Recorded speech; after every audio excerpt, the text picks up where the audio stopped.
For this build, the customer wanted a watch inspired by Chuckwalla Raceway. He also gave me a couple of personal design elements he wanted worked into the dial.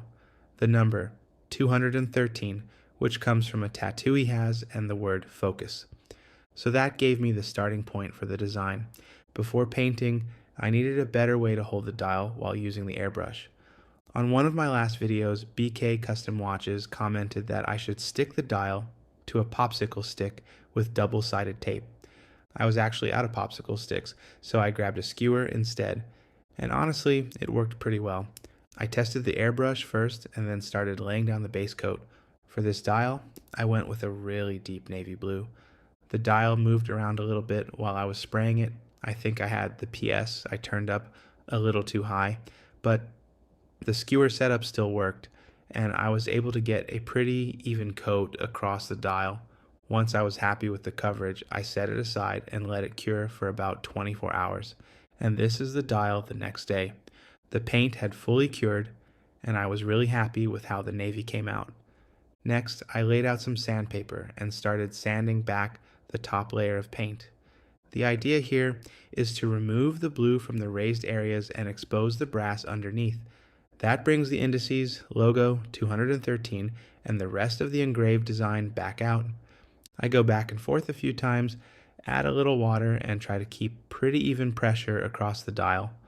You definitely have to take your time here. If I push too hard, I can remove too much material and start losing some of the depth in the design.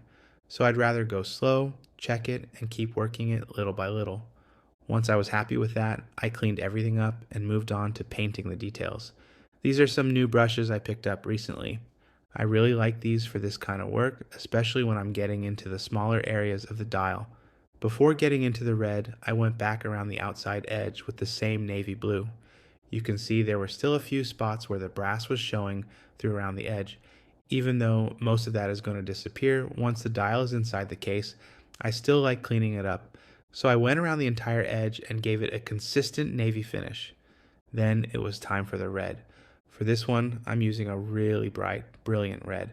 The customer had seen another watch I built with a similar color combination and wanted some of that carried over into his watch. And I really like how these colors work together. You have the dark navy blue, the exposed brass, that bright red, and then later all of this is going into a rose gold case. For the dials I make, I don't solder dial feet onto the back. I use adhesive dial dots. They've been working really well for me so far, so if it isn't broken, I'm not fixing it. For the movement, I'm using a genuine Seiko NH38 automatic. I really like the NH38 for these builds. It's a solid movement, and because there's no date complication, it works really well for a clean custom dial like this. They are getting expensive though. When I first started building watches a few months ago, I could get an NH38 for around $70. Now, depending on the supplier, I'm seeing them closer to $90. Next, it's time for the hands. For the hour and minute hands, I went with rose gold with lume. Then, for the seconds hand, I went with red. I really like the red seconds hand on this watch because it picks up the same red I painted into the dial. It's a small detail, but I think it ties everything together.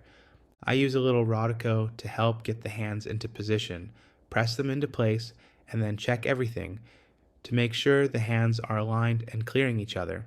Now we're ready for the case. For this build, I'm using a 40mm rose gold case. It comes with a plastic movement holder, so I get the movement seated inside and then move on to fitting the stem. At this point, I'm pretty much eyeballing where I need to cut it. When I first started building watches, I would measure the stem over and over before cutting it. After making more of these, I've gotten a much better feel for where the stem needs to be with this particular case.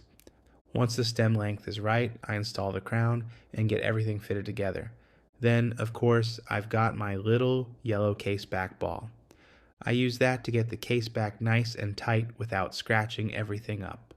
For the strap, I went with a deep navy blue sailcloth, and this one also has a rose gold clasp, which matches the case really well. I think that was the right strap for this watch. And here's the finished build. Overall, I'm really happy with how this one came out. We started with Chuckwalla Raceway, the number 213, the word focus, and a few color ideas from the customer. and this is where we ended up. A completely custom watch built around his idea. Hopefully he's as happy with it as I am. Thanks for watching.